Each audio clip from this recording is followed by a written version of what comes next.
Halo,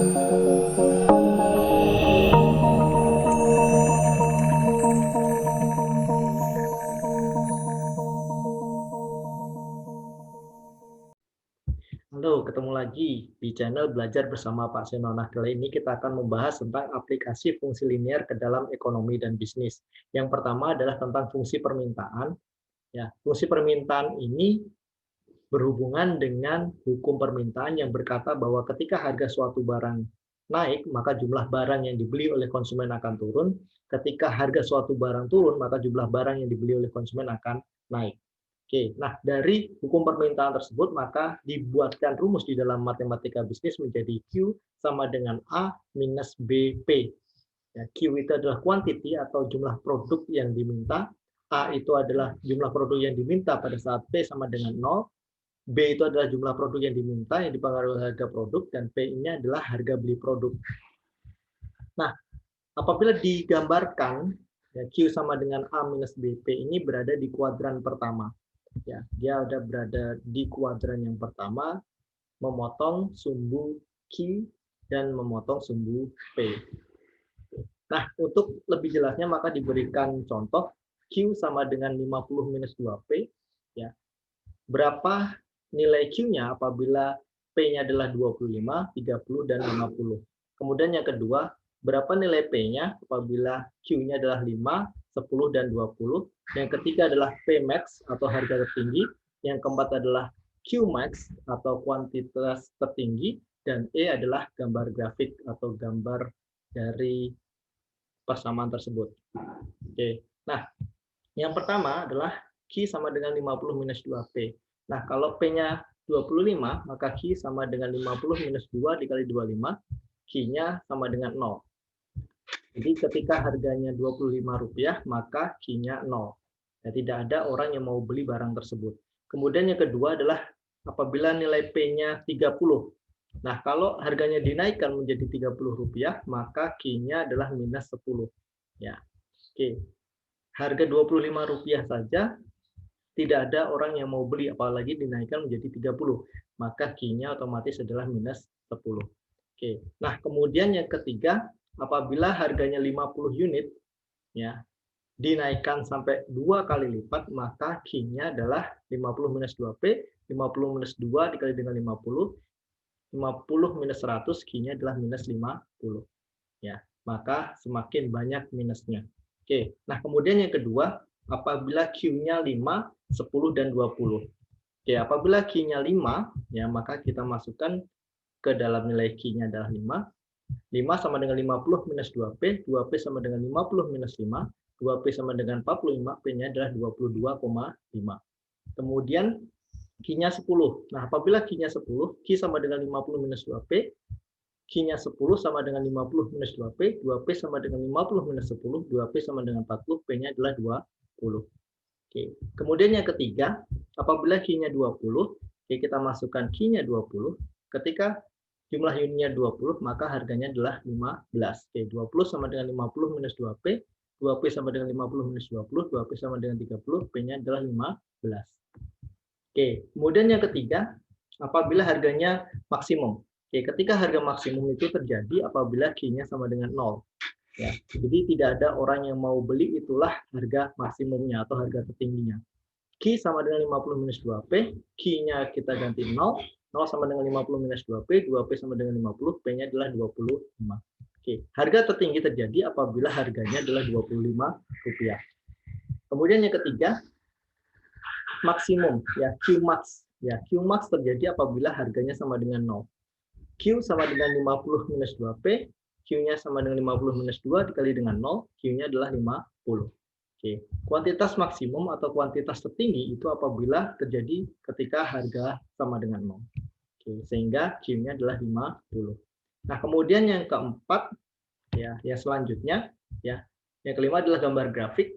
Ya, 50 minus 2P. Nah, caranya adalah kita akan memisalkan, ya, ketika P-nya 0, kita substitusikan P-nya 0, sehingga Q sama dengan 50 dikurangi dengan 2 dikali dengan 0, Q-nya 50.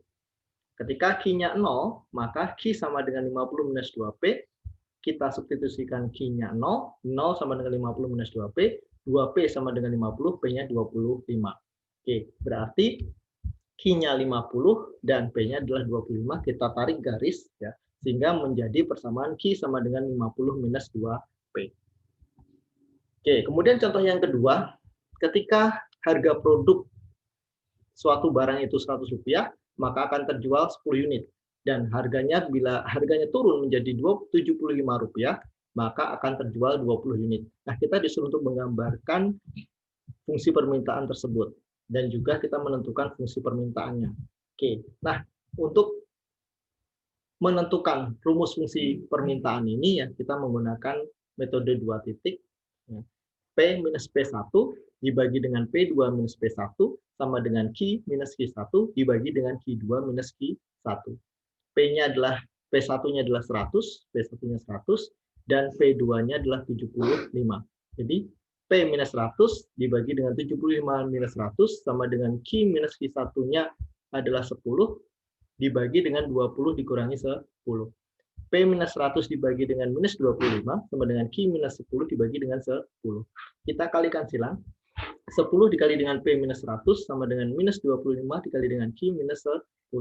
10P minus 1000 sama dengan minus 25Q plus 250. Oke, sehingga 10P minus 1000 sama dengan minus 25Q plus 250. Oke, kita geser Q-nya ke sebelah kiri, sehingga 25Q sama dengan 250 plus 1000 minus 10P. Sehingga 25Q sama dengan 1250 minus 10P, Q-nya sama dengan 1250 minus 10P dibagi dengan 25. Sehingga Q-nya adalah 1250 dibagi 25, hasilnya 50. 10 dibagi dengan 25, hasilnya 0,4P. Sehingga fungsi permintaannya adalah Q sama dengan 50 minus 0,4P. Nah, apabila digambarkan ke dalam diagram Cartesius, ya, maka dimisalkan jika P-nya 0, ya, maka Q sama dengan 50 minus 0,4 dikali dengan 0, Q-nya sama dengan 50. Apabila Q-nya 0, maka Q sama dengan 50 minus 0,4P, ya, 50 minus 0,4P sama dengan 0, sehingga 0,4-nya digeser ke sebelah kiri, yang negatif menjadi positif, 0,4P sama dengan 50, P-nya adalah 125. Nah, ini adalah fungsi permintaan.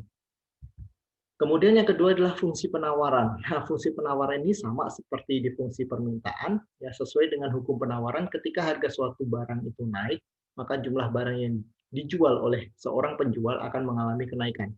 Ketika harganya turun, maka jumlah barang yang dijual oleh seorang penjual akan mengalami penurunan. Dari hukum penawaran tersebut, maka akan dibuatkan rumusnya menjadi Q sama dengan minus A plus BP. Q sama dengan minus A plus BP. Q adalah quantity atau jumlah produk atau barang yang ditawarkan. A ini adalah jumlah produk minimum yang ditawarkan pada saat P sama dengan 0. B ini adalah jumlah produk yang ditawarkan dipengaruhi harga produk. Dan P ini adalah harga beli produknya. Oke. Nah, apabila digambarkan ke dalam diagram Cartesius, dia ada di kuadran keempat. Dia ada di kuadran keempat. Oke, nah kita contohkan. Ya. Kita beri contoh. Misalkan ada fungsi persamaan P sama dengan 20 plus 4Q. Ya, maka ketika kuantitasnya 10 unit, ya maka harganya berapa? Ketika kuantitasnya 20 unit, maka harganya berapa? Ketika kuantitasnya 10 unit, maka kita substitusikan ke dalam Q-nya. P sama dengan 20 plus 4 dikali dengan 10. P-nya adalah 60. Harganya 60, maka kuantitasnya 10. Ketika kuantitasnya 20, sekarang kita substitusikan.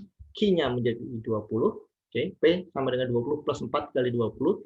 P-nya adalah 100. Kemudian yang kedua adalah ketika harganya 10 dan 8. Ketika harganya 10, ya, maka 10 sama dengan 20 plus 4Q, minus 4Q sama dengan 20 minus 10, minus 4Q sama dengan 10, Q-nya adalah minus 2,5.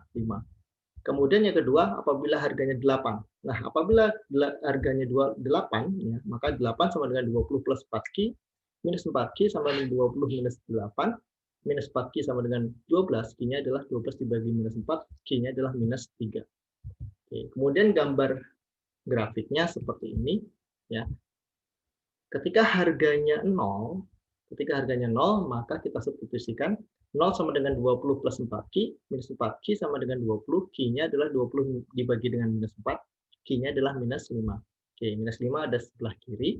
Kemudian kalau Q-nya 0, P sama dengan 20 plus 4Q, 20 plus 4 kali 0, P-nya adalah 20, P-nya kita taruh di 20, maka dia akan digambarkan seperti ini.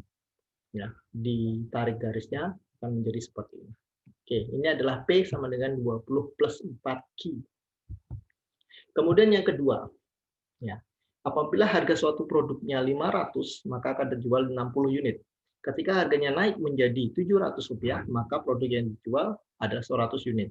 Nah, kita menggunakan metode 2 titik, P minus P1 dibagi dengan P2 minus P1 sama dengan Q minus Q1 dibagi dengan Q2 minus Q1. P minus 500 dibagi dengan 700 minus 500 sama dengan Q minus 60 dibagi dengan 100 minus 60. Jadi P minus 500 dibagi 200 sama dengan Q minus 60 dibagi 40. Oke, sehingga kita kalikan silang, 40P dikurangi dengan 20.000 sama dengan 200Q minus 12.000. Oke, minus 200Q sama dengan minus 12.000 ditambah dengan 20.000 minus 40P. Minus 200Q sama dengan 8.000 minus 40P, Q-nya adalah minus 8.000 minus 40P dibagi dengan minus 200. Sehingga Q-nya adalah minus 40 plus 0,2P. Nah, apabila digambarkan ke dalam grafik, ya, grafik P-nya 0, ya, maka kita substitusikan 0, maka Q-nya adalah minus 40. Kalau Q-nya 0 kita substitusi, maka P-nya adalah 200. Oke, sehingga dia digambarkan Q-nya minus 40 dan P-nya adalah 200, kita gambarkan seperti ini. Oke. Nah, ini adalah fungsi penawaran. Kemudian yang ketiga adalah keseimbangan pasar. Nah, keseimbangan pasar ini terjadi apabila QD sama dengan QS atau PD sama dengan PS. Artinya adalah kuantitas pembelian sama dengan kuantitas penjualan, ya, atau harga jual sama dengan harga beli. Jadi dua-duanya antara pembeli dan penjual itu saling berinteraksi dan mereka setuju sepakat untuk kuantitas dan harga tertentu. Oke. Nah, apabila digambarkan seperti ini adalah kuantitas permintaannya. Ya, ini dilihat dari sisi si pembeli. Nah, ini adalah dilihat dari sisi si penjual. Oke. Nah, mereka bertemu pada satu titik di sini. Ya, ini adalah equilibrium atau keseimbangan pasar. Jadi ada harga keseimbangan pasar dan kuantitas keseimbangan pasar.